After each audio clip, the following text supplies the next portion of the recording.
સ્વાગત છે ફરીકવાર આપણી યુટ્યુબ ચેનલ નકુમરીશની અંદર રેશન કાર્ડ ધારકો માટે એક મહત્વના સમાચાર મળી રહ્યા છે મિત્રો.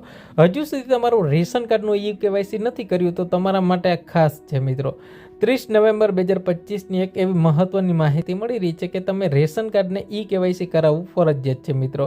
હવે રેશન કાર્ડ ઈ કેવાયસી ન કરાવો તો તમારા માટે જે પ્રધાનમંત્રી ગરીબ કલ્યાણ અન્ન યોજના અંતર્ગત છે મિત્રો, જે એપીએલ કુટુંબ હોય એને મફત રાશન આપવામાં આવતું હોય છે.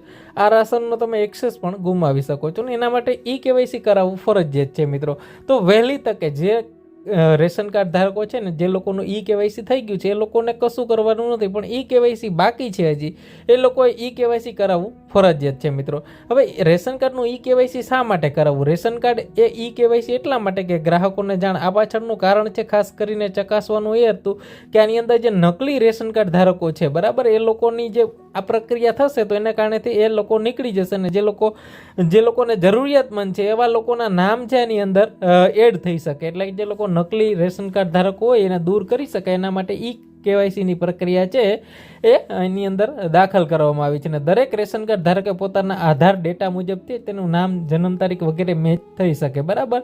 ના ઈ કેવાયસી માટે છે તમે ઓનલાઈન પણ કરી શકો છો એની વેબસાઇટ ઉપરથી બરાબર.